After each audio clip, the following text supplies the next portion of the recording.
Words Set Me Free, the story of young Frederick Douglass. My mama was named Harriet Bailey. They say my master, Captain Aaron Anthony, was my daddy. After I was born, they sent me to my grandmama, and my mama to another plantation. But when she could, she'd walk the 12 miles in the middle of the night to come and see me. It must have been a long walk, because by the time she got there, she was too tired to talk. I remember she would just sit on the dirt floor near my pallet, watching me. I never saw her face in the light of day. In the morning, she'd be gone. Sometimes I wondered if I had only dreamed she was by my side, her rough hands gently stroking my face. When I was still young, Cook told me my mama took sick. I never saw her again. I lived with my grandmama Betsy in her cabin until our master told her to bring me up to the big house on what we called Great House Farm.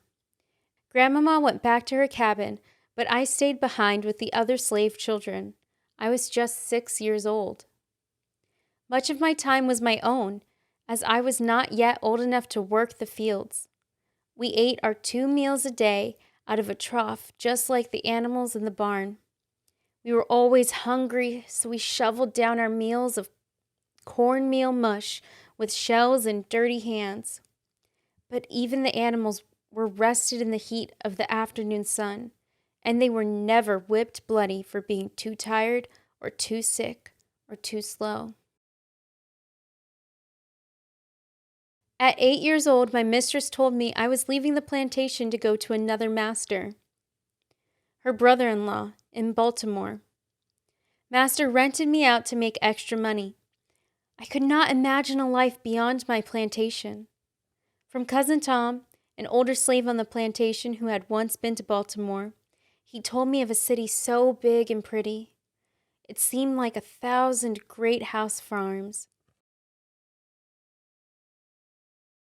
On a Saturday, when we sailed down the Miles River with all I owned in the world, my first pair of scratchy breeches and a shift, I did not cry.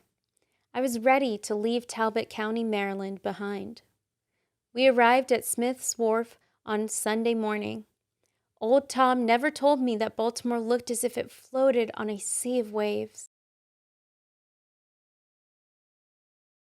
At the Elysiana Street home of my new master, Hugh Auld, his wife Sophia opened the door and greeted me. Mrs. was small, not much bigger than me, and she had the first friendly white face I had ever seen. It took us a while to get used to each other. She had never owned slaves, and I had never been treated like a paid servant. I was glad no one ever told her that there is a big difference between a servant you pay and a slave you own. During the day, I ran errands for my master. In the evenings, Mrs. sat by the fire and read her Bible aloud. Her kindly smile and voice warmed me as I entered the room. I do not know why, but I asked her to teach me to read. On that night, she took me directly into her library and pulled out the first book she saw and sat me down next to her. We started with the letter A, and she continued from there. The letters felt strange on my lips. As I read, I remembered hearing of a boy back on the plantation who had had his thumb chopped off when he was caught reading, and the letters I was reciting got caught in my throat. I remembered my old master's words when he gathered all us slaves together to announce anyone caught trying to read will be whipped, and my mouth was dry. Every day she gave me more letters to learn until I knew I had the whole alphabet and a few words memorized. She promised me that soon I would be able to read the Bible on my own.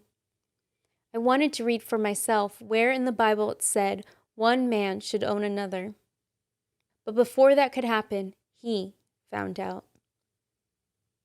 I couldn't blame her. Mrs. was so proud she had taught me all my letters in such a short time that she told her husband so. I thought he was going to whip me right there, but his words hurt worse than any lashing. He should know nothing but to obey his master, to do as he is told to do, he shouted, and my mistress looked away, ashamed. If you teach him how to read, there would be no keeping him. It would forever unfit him to be a slave. I may not have known how to read, but I knew that if learning made me no longer want to be a slave, then I would secure my freedom, one letter at a time. She locked the door to the library and hid away the newspapers. She watched me all the time to make sure I was not putting together any more of those letters she had taught me. I knew she wished she could take it all back, but it was too late. With a brick and a lump of chalk was first how I practiced my letters. Scratched them all along the brick streets and wooden fences of Baltimore. P looked like a sail on one of the ships. L was a leg with a big foot. And 2 sticks crossed in the middle. That was an X. There was plenty of food in Master Ald's house, food enough to share. I started bringing along some bread in case some of the white children from the neighborhood needed convincing. They did not have much, so for just a piece of bread, I dared them to write letters better than me. What they wrote, I copied. I told them my name. "Let me see you try it," I said. Fast as I could, I ran to complete all my errands for my missus. Then me and my new friends would get to work on my writing. Rolled in the seat of my breeches was where I kept my copybook. Mine now that I took it from Master's son Thomas. Even though he was only 6, Mrs. said he learned his letters a year ago. He was reading now. While I ran through the wharves and narrow streets of Baltimore, I was reading. The words the ship carpenters scribbled on timbers and masts, the names of shops and streets, headlines from newspapers held in a newsboy's hand. I kept all those words in my head and copied them into my book when I got the chance. As I ran, I could almost feel myself free, running to a home where no man called himself a master of another. Sometimes before I returned, I stood on the docks, watching the ships, free to go as they pleased. At 12 years old, with tips I saved from my errands, I bought my first newspaper and learned new words: liberty, justice, and freedom. Abolition was the word the newspapers used when they called for ending slavery. These were the words my master would never want me to see. Now that I was reading about Negroes in the North, free from the burden of slavery, it was as if someone had lit a candle into my world. I saw freedom everywhere I looked, and the hope of it was what kept me alive. For 7 years, I worked for my master and his missus down at the shipyard, lifting and laboring, and back at their house, toting and hauling, always pretending to be something I was not, content to be a slave. When my old master, Captain Anthony, died, I had to return to Great House Farm to be divided up with the rest of his property, along with the sheep, the horses, and the swine. Great House Farm remained the same. Hunger, weariness, and sadness seeped into the souls of every slave. The boy who returned to his birthplace was not the same one who had left years earlier. That boy was replaced with a 15-year-old who is free on the inside, but not yet free on the outside. Though my copybooks and newspapers were long gone, words comforted me in the fields as I chopped cotton from sunup to sundown, and words lay down with me at night when my body ached with pain and hunger.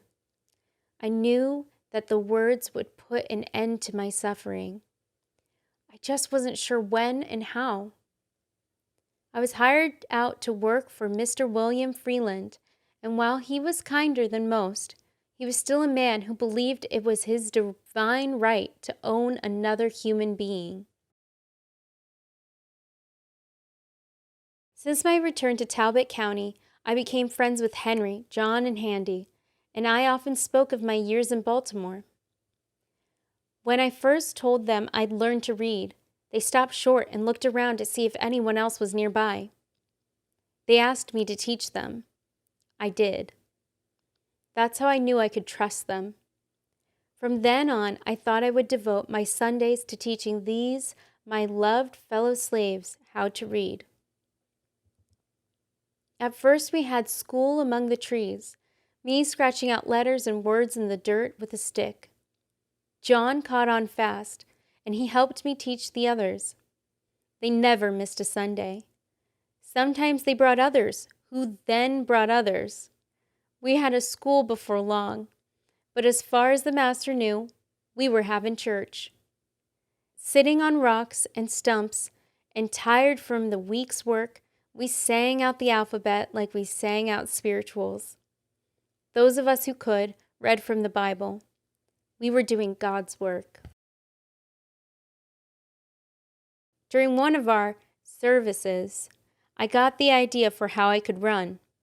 Someone mentioned they knew where Master kept his paper and quills, and did I think we could use them? At first, I said no, we needed nothing from Master. But then I started thinking. First, I approached John, and then 3 others decided to join us in our escape. We would steal a boat from the neighboring Hamilton farm and make our way in the night on the Chesapeake Bay. From there, we would follow the North Star. 8 years had passed since I sat in the library of Mrs. Auld learning my letters, and 8 years still since Master Auld had issued the warning to his wife. It was the only time in my life when I agreed with my master. I was now unfit to be a slave. Just before Easter, with a fine quill and paper secured by one of the house slaves, I wrote in a firm and steady hand, "This is to certify that I, the undersigned, to have given the bearer, my servant Frederick Bailey, full liberty to go to Baltimore to spend the Easter holidays. Written with mine own hand, B.C. 1835, William Hamilton. Near St. Michael's in Talbot County, Maryland." I always knew that somehow words would set me free, but words on paper were now going to let me walk right out of Talbot County and into freedom up north. The end.